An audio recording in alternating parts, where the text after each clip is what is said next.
Ang reading mo, Capricorn. Welcome back to my channel, Noy.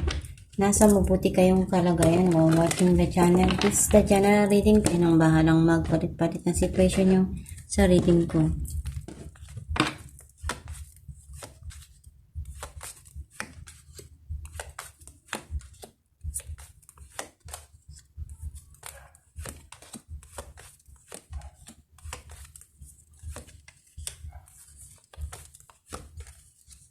At the bottom of the deck, Five of Wands.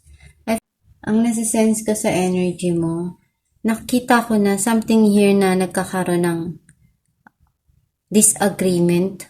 Pwedeng you feel conflict dun sa situation na yun.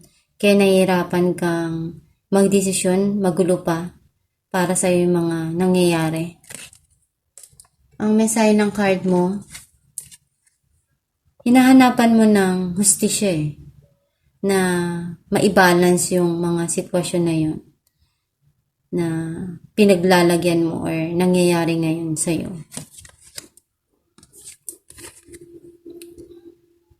And you feel something na hindi ka makapag-umpisa, hindi ka makagalaw dahil andun yung maraming dumarating sa isipan mo pero hindi ka pa makapagsimula ngayon.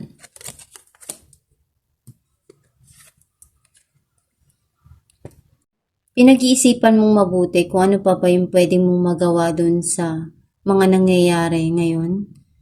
Yung mga kinakaharap mo na sitwasyon. At the back of your mind, you're thinking very deeply. Very emotional.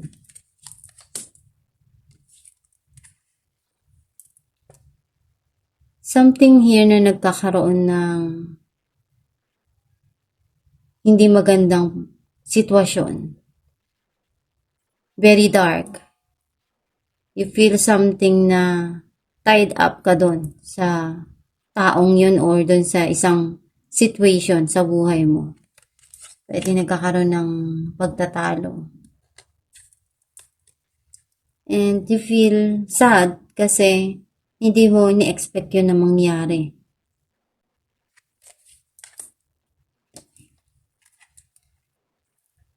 And na-realize mo, may mga bagay ka pang gustong ma-achieve sa buhay mo. At gusto mong bigyan nyo ng atensyon at paglaanan ng oras. Sa movie, pwedeng may fertility na involved.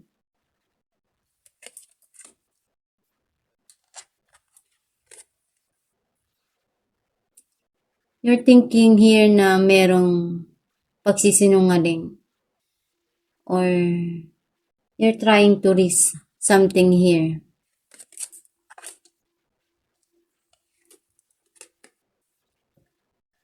Nakikita ko na may parating dito na happiness para sa'yo. Unti-unti naman mag-heal. Magiging okay lahat para sa'yo.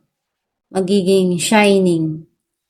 Kumbaga, yung mga darating para sa'yo. Clarify natin ang justice. The Chariot and Four of Swords. Lesson learned para sa'yo. Kung ano man yung mga bagay na nangyari, pinagdasal mo na lang, pinagpasa Diyos mo na lang, and alam sa sarili mo na may tamang paraan doon. Kung ano ba yung mga bagay na mangyayari, alam mo sa sarili mo na hindi mo hawak at darating din yung tama dun sa sitwasyon na yun. Clarify natin ang the Moon. Two of Pentacles and Seven of Pentacles.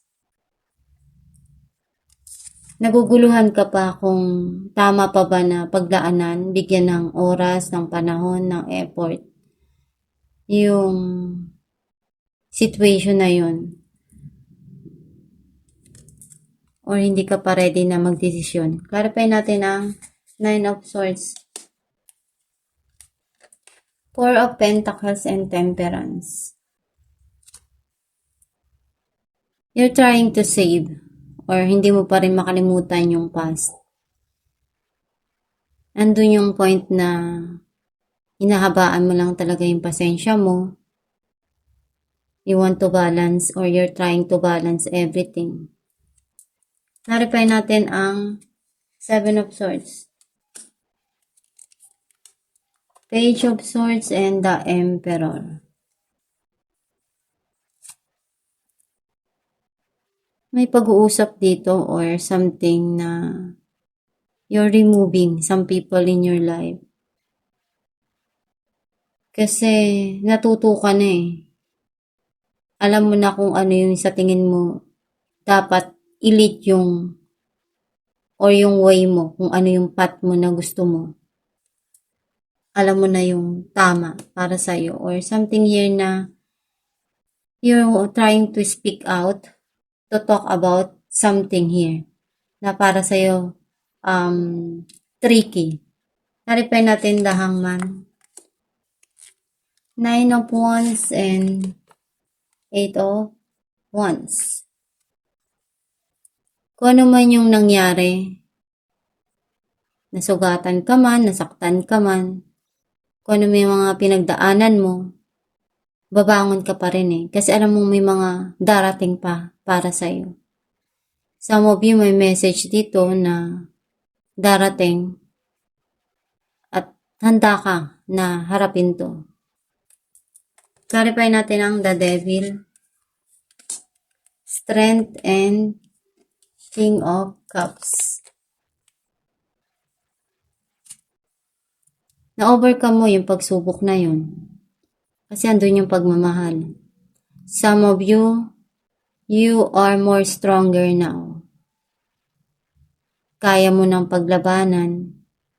Kaya mo ng harapin yung mga dumarating ngayon sa'yo. Kasi nandun yung pagmamahal eh. Pagmamahal sa sarili or itong tao na to ngayon na siya nagkakalakas ng loob na harapin yung mga nangyayari. Clarify natin ang Nine of Pentacles, Knight of Wands, and the High Priestess.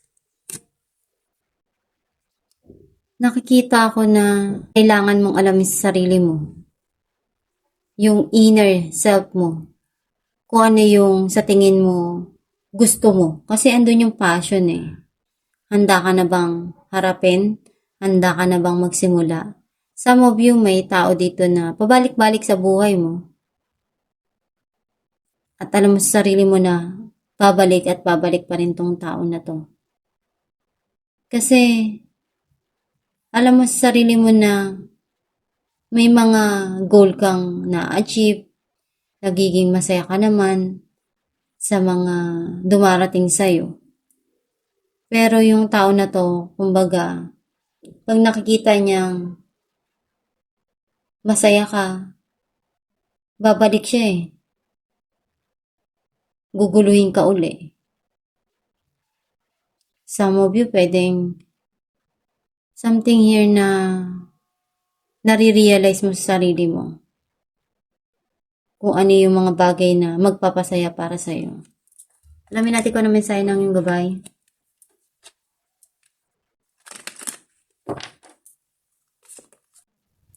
Ask us to help you in this situation and we will immediately go to work on your behalf. We're governed by many universal laws and among them is the free will that allows you to make your own choices and decisions. So we patiently await your request.